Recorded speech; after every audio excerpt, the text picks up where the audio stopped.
Here she is. So this is the kitchen. This will actually all be outdoors. We're also gonna be insulating this place because I got a lot of comments from people after watching the series telling me that we didn't do a good job insulating. So we're gonna be insulating the house. It's a tiny house, but it's not that tiny. The entire floor space is around 49 square meters. This is the situation. This is the bar, countertop.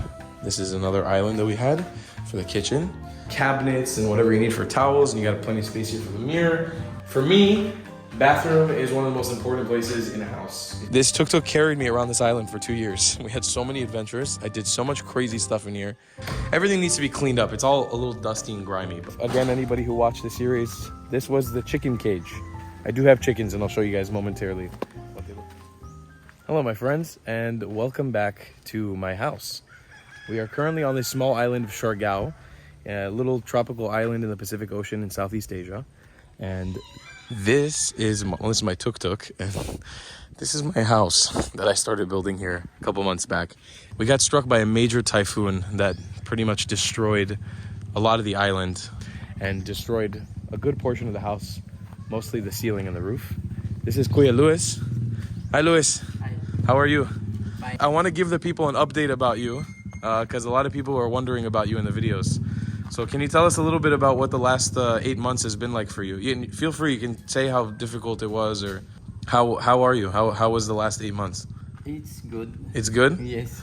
And after the typhoon, what was your experience during the typhoon? My experience during the typhoon is rain always. Rainy days always. Very hard how to find the money. And your house? Yes. My house is still, now it's okay. Now it's okay, but before it was destroyed, right? Yes. Completely. Yes. Yeah, I remember the morning after I came, Louis showed me his house, and there was literally like 4 posts left of the house. Like, that's it. Just 4 posts. There was nothing else left. The entire house had been picked up and basically gone. So we are now in the process of picking up where we left off 8 months later. It's a crazy limbo experience. I'm going to talk to you guys about it in a little bit. But I just wanted you guys to say hi to Louis. It's been a while, and a lot of you guys asked about him. He's the best, man. He took care of my house the last 8 months. He was living here with his family. He took care of my chickens. He took care of my tuk-tuk. He did a phenomenal job. Like, all of this was not here. You know, he put up this plywood. He put up a new roof. He did all of this by himself. I wasn't here to help. I wasn't here to fund it. He did a lot of it out of his own pocket as well. So, like, a lot of this stuff, and look how nicely this house has been kept up in shape. You know, considering there was a Category 5 super typhoon that hit the house.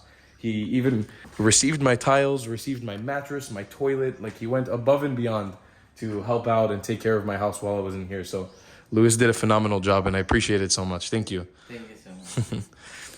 Okay, guys, so this is a tour of the house. I wanted to show you guys the entire property that we got here. This is a piece of land that I'm leasing from a local who lives on this island. It's around 235 square meters. It's a big triangle, as you kind of see. These are the edges of the property.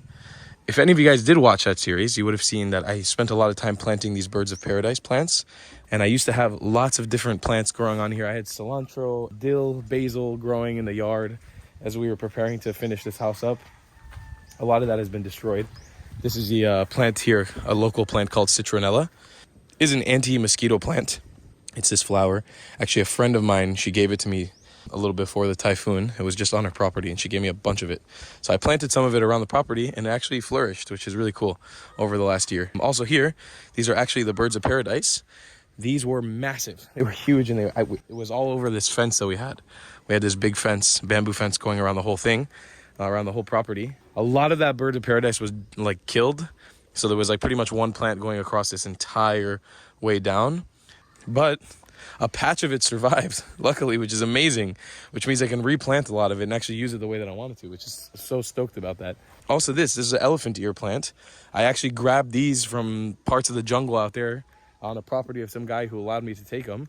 And they also kind of flourished. I mean, I planted like one here and one there. One of them died apparently, but one of them survived, which is amazing. And another one survived actually over there. This is a look at what the property was like. This, if again, anybody who watched the series, this was the chicken cage. I do have chickens, and I'll show you guys momentarily what they look like. But this, where I'm standing right now, was this epic chicken cage that I built using parts of this fence with a screen. We had a door about here. With my 3 chickens running around here, it was great. Now it's covered in dead plants and mushrooms. I don't know what kind of mushrooms these are, but maybe you guys watching will know better than I do. But yeah, these are actually, I'm pretty sure this is like a pumpkin plant, so it's cool to see that that's growing. But yeah, I mean, this property was pretty smashed up. I remember the next morning I came, everything was just destroyed. This luckily survived. This is my guava tree. It actually survived the typhoon, and my grass that I planted. Again, we had a whole video on that, how hard I worked to plant a lot of this grass with my workers who were working here as well. They actually grew really nicely over the course of the last 8 months, just letting nature do its course. And then I planted recently, like a month ago, I'd give the instructions while I wasn't here for them to plant some more grass as well. So that's cool. A lot of the plant stuff it's great. You know, it's like you let nature kind of take its course back. It was cool. Oh, that's a horrible looking spider. I hate it so much. But yeah, again, because the contractor, Lewis, was living here for the last year, part of the property was actually being taken care of. It was being tended to. Look, we got a chili plant here. These are little chilies. That's cool. So yeah, over here, this section I had my dill and my cilantro, all that stuff was growing here, all the little herbs. But that's all gone. Some mint. Here is my water well. These are just, I don't know, these are just pieces of stuff that they were using. I think they had an outdoor kitchen going on here at the time that I was gone because they were, you know, these people were surviving. Lewis and his family. Since there's been a lot of chicken residents that have moved in, I don't know all these chickens because they're not all mine. I think this one is mine. This is one of my chickens. Oh, little bitch, why'd you bite me? I'm your father. And then this is one baby of mine. She was actually born. We actually had a clutch of, or maybe it's this one. I think she's the one that was born. Yeah, this is, I think, the other baby. Hi, baby. I'm your granddad. She's the offspring of, maybe you guys will remember him. Maybe some of you guys will know and love him. This is Flaco the Great. Actually, the thing is, I haven't pet the guy in 8 months, but this is him. He's a Basilan chicken, which is a breed of chicken that was bred for cockfighting. It's got a super big neck, really bulky, and that's his wife. And he's super cool, man. He's like the coolest, nicest chicken in the world. I haven't heard him cooing one time since I got here. He's like super on point. It's really awesome. You know, I was hoping to breed them and get eggs out of them and stuff, but those plans have changed a little bit now. So obviously, once the house is finished and constructed, he's gonna get a brand new space. The chicken is gonna be rehomed in a nice area here. We're gonna, build up the property because I want these chickens to have a good life.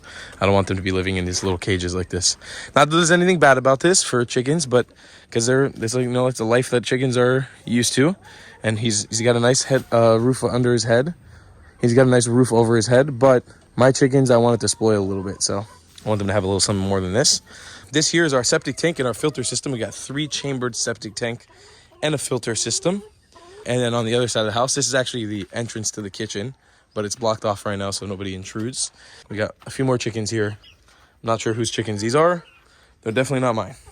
So let me take you guys into the tiny house so you can take a look at what it's like in her.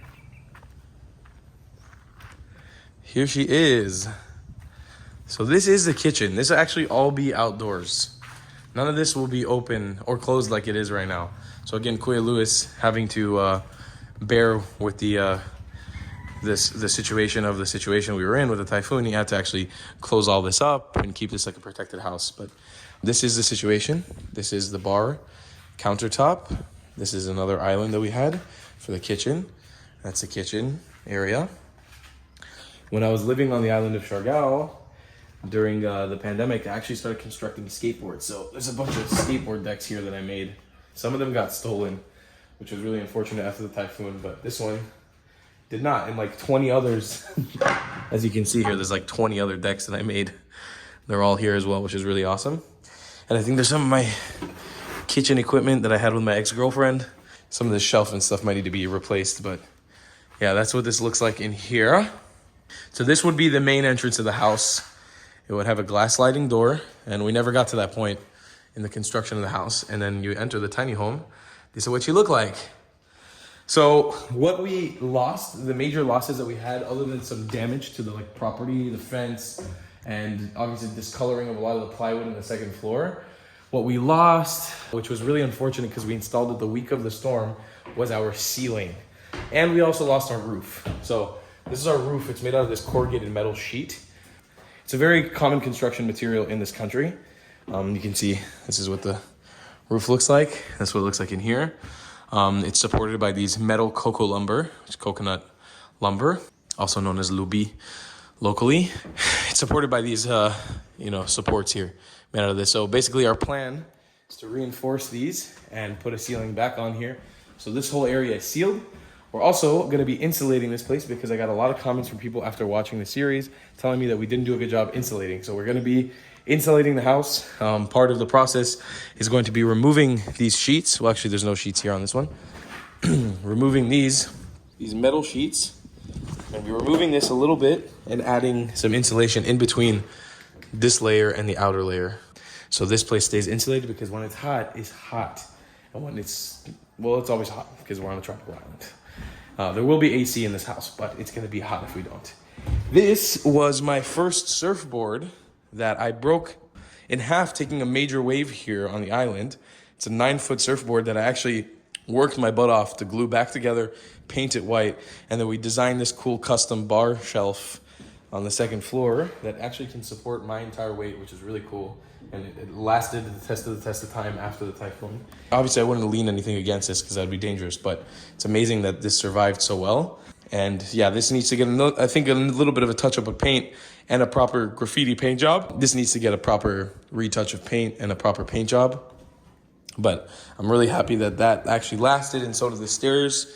Actually, the whole second floor did a phenomenal job for as much craziness as went on here. You can see sturdiness.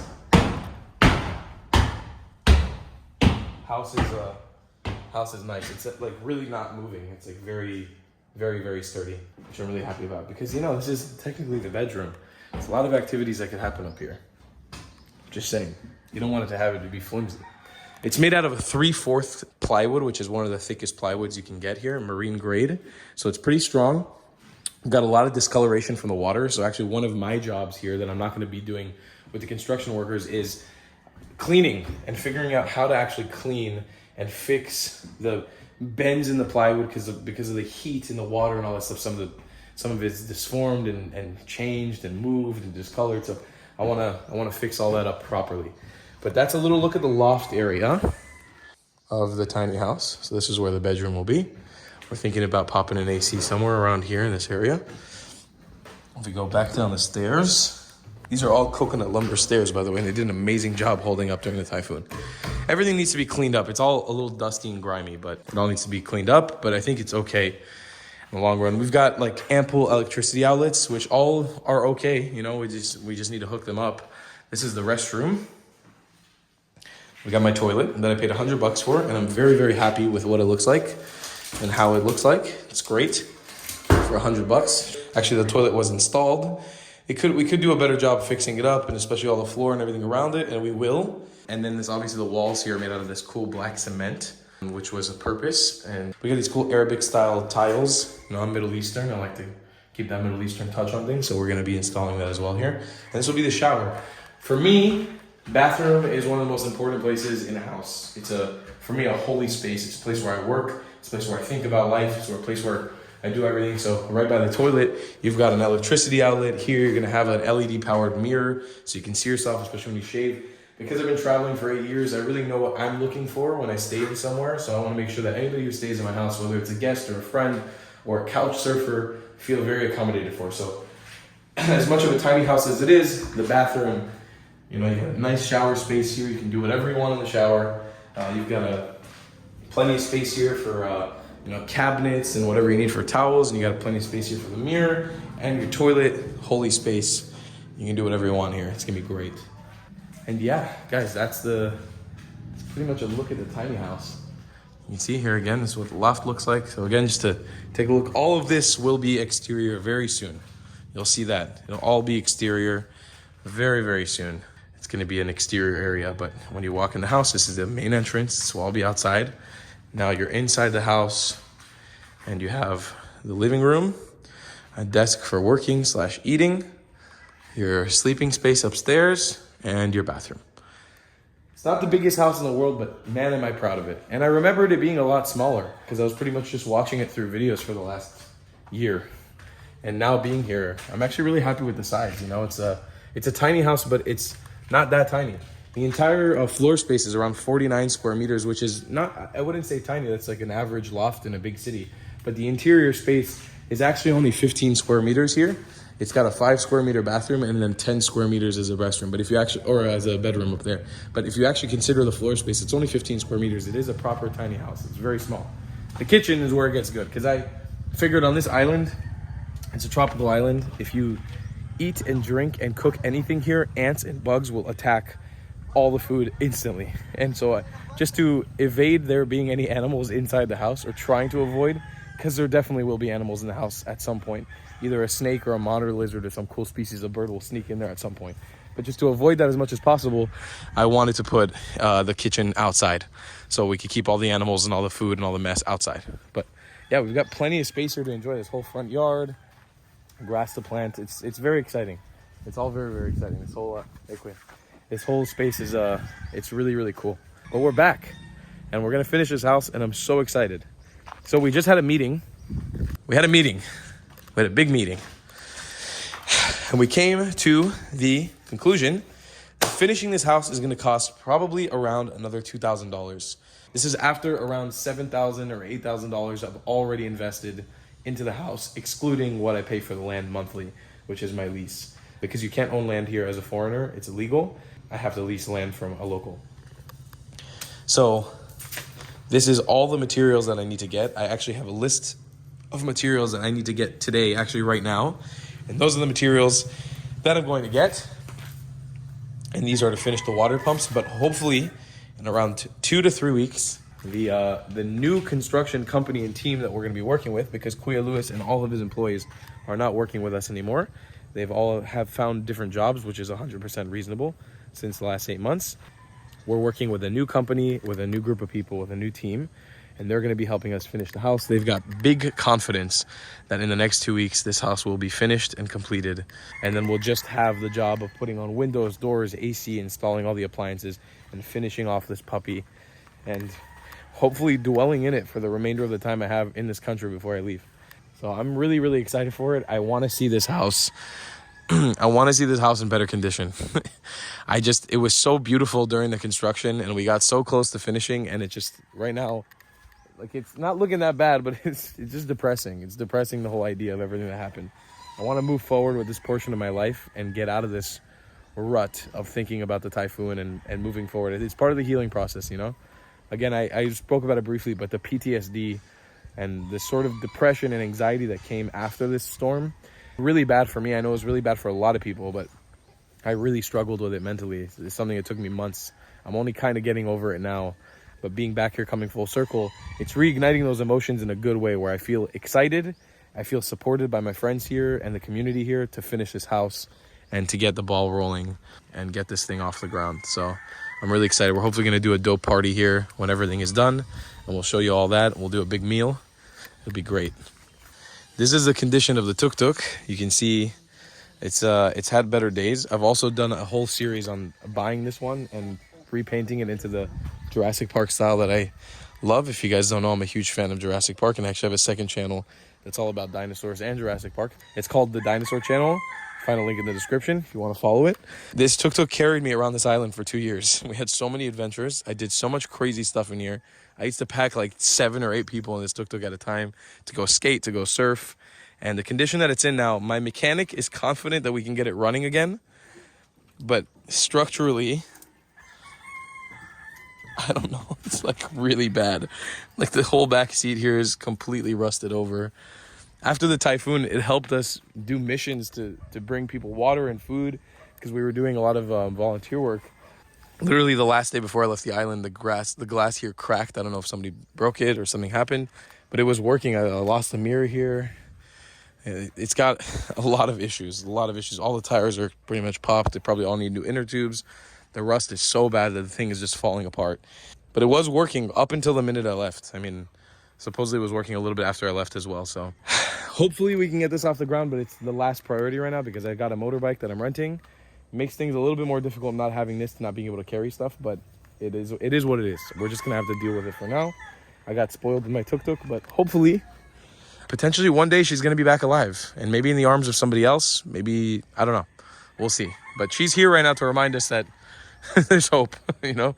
Maybe she'll make a comeback. Maybe she'll make a resurrection. I don't know. I haven't decided yet.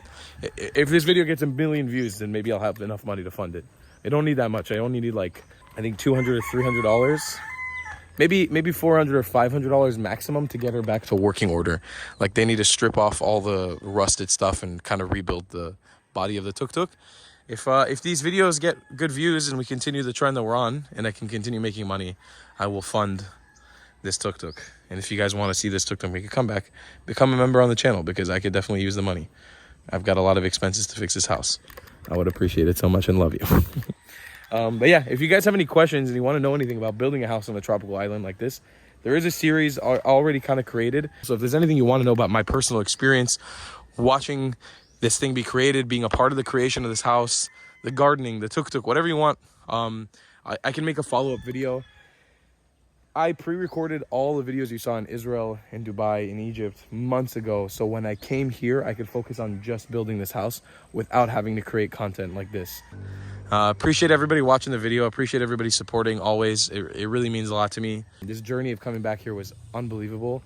Just, you know, like on the back of my head, through Israel, through the United States, through Egypt, through Dubai, in the back of my head, the entire journey was always to come back here and finish this house. It's been in the back of my head for months. So just, you know, this project has carried me for the last pretty much 8 months of traveling around the world. All these different places that I went to is all just so I could come here and finish this up. It's been deep in the back of my mind. All the money that I'm trying to make, it's all pretty much going to fund construction of this house. But yeah, I got really cool plans for this house. Hopefully we're going to be able to host couch surfers, travelers, viewers like you. I want you guys to come out here and experience this amazing island. So this house is going to be a really, really cool space. Lots of musical instruments. It's going to be a freaking cool backyard here. Chickens running around. It's going to be great. So excited. So I'll see you guys in the next one. I love you a long time. Goodbye, Clats.